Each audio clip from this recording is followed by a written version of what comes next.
இந்த வீடியோவை பார்க்குற எல்லாருக்கும் வணக்கம்.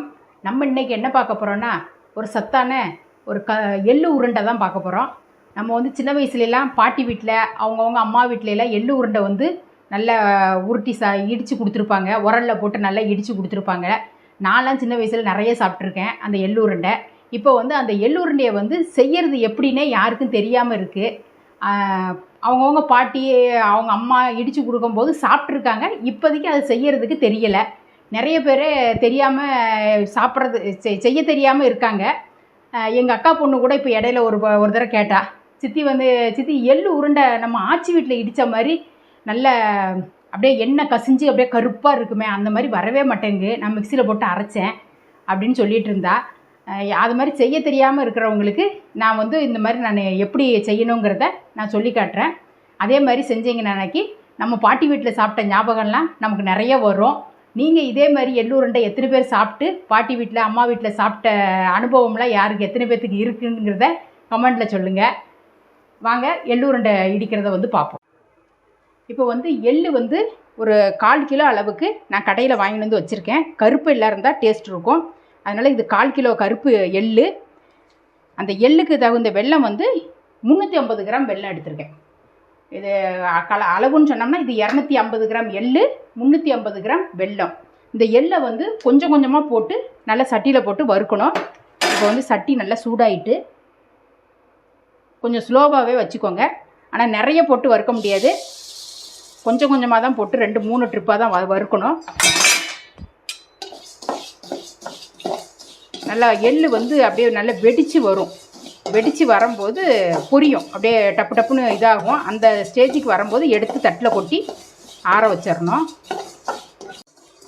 பாருங்கள், எள்ளு வந்து நல்லா இப்படி வெடிக்க ஆரம்பிக்க பாருங்கள். இந்த ஸ்டேஜில் எடுத்துடணும். ரொம்பையும் கருக விட்டுறாதீங்க. இதை வந்து தட்டில் கொட்டி ஆற வச்சிடணும். இதே மாதிரி எல்லா எள்ளையும் வறுத்துட்டு காட்டுறேன். இப்போ வந்து எள்ளை வந்து எல்லாத்தையும் வறுத்து தட்டில் கொட்டி ஆற வச்சுட்டு வந்துட்டேன். இப்போ கொஞ்சம் கொஞ்சமாக போட்டு மிக்ஸி ஜாரில் போட்டு ஓட்டி எடுத்துக்கலாம். மிக்ஸி ஜார் ஓட்டும் போது ரொம்பையும் ஸ்பீடு வச்சு ஓட்ட முடியாது. அப்படி ஓட்டினீங்கன்னாக்கி அந்த எள்ளில் உள்ள எண்ணெயெல்லாம் கசிஞ்சு இதாகிடும். அதனால் அப்படியே கொஞ்சம் விட்டு விட்டு தான் இது பண்ணணும்.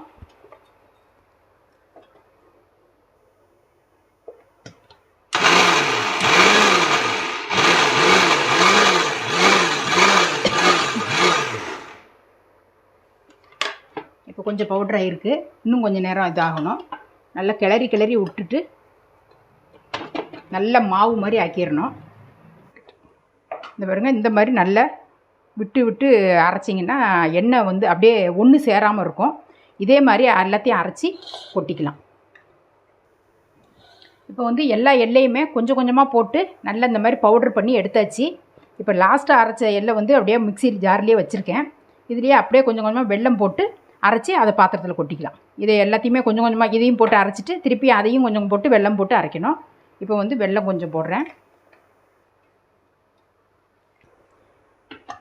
இதையும் ஒரே தரையாக ரொம்ப ஸ்பீடு வச்சு ஓட்டக்கூடாது.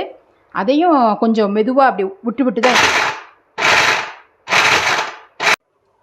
அதுக்கப்புறம் வெல்லம் போட்டதுக்கப்புறம் இந்த இடிச்சிருக்கு பாருங்கள். அதுக்கப்புறமா ஒரு கிளறி கொடுத்துட்டு திருப்பி ஒரு ஓட்டணும். இப்போ வந்து இந்த வெல்லம் போட்டு நம்ம விட்டு விட்டு அரைச்சோம்.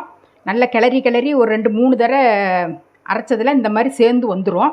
இதை வந்து பாத்திரத்தில் கொட்டிட்டு இப்போ கொஞ்சம் கொஞ்சமாக திருப்பியும் போட்டு வெல்லத்தை போட்டு அரைச்சி ஃபுல்லாக இது பண்ணிடலாம்.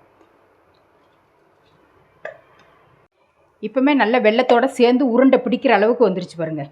இதே மாதிரி அதை எல்லாத்தையும் அரைச்சிட்டு காட்டுறேன். எல்லா எள்ளீருலேயும் வெல்லம் போட்டு நல்லா அரைச்சிட்டு வந்துட்டோம்.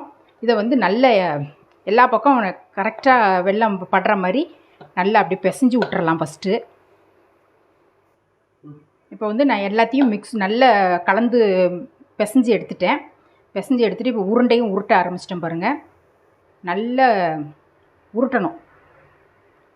இது வந்து எள்ளில் உள்ள எண்ணெய் வந்து அப்படியே நம்ம உருட்ட எண்ணெய் வந்து கசிஞ்சு வரும். அந்த உருண்டையை பார்க்கும்போதே நல்ல மினுமினுப்பாக இருக்கும். இந்த பாருங்கள், இந்த அளவுக்கு உருட்டிட்டு எடுத்துடலாம். இதே மாதிரி எல்லா உருண்டையும் உருட்டுறேன் நான். இப்போ வந்து எல்லா எள்ளு உருண்டையும் நல்ல இந்த மாதிரி சின்ன சின்ன சைஸாக நல்லா உருட்டியாச்சு. எப்படி இருக்குது பாருங்கள். நல்ல எண்ணெய் கசிஞ்சு நல்ல உரலில் போட்டு இடித்த மாதிரி இப்போ நம்ம வந்து மிக்சியிலையும் நல்லா செஞ்சிட்டோம். இதே மாதிரி நீங்களும் இதே அளவோடு நீங்கள் எள்ளு உருண்டை செஞ்சு பார்த்துட்டு எப்படி இருந்ததுங்கிறத கமெண்டில் சொல்லுங்கள். இந்த எள்ளு உருண்டையை பார்த்த உடனே பழைய ஞாபகம்லாம் உங்களுக்கு எத்தனை பேர்த்துக்கு வந்தது, சாப்பிட்ட ஞாபகம் எத்தனை பேர்த்துக்கு வந்ததுங்கிறத கமெண்டில் சொல்லுங்கள். இதே மாதிரி அடுத்து ஒரு சூப்பரான ஒரு வீடியோவில் நான் உங்களை சந்திக்கிறேன். நன்றி, வணக்கம்.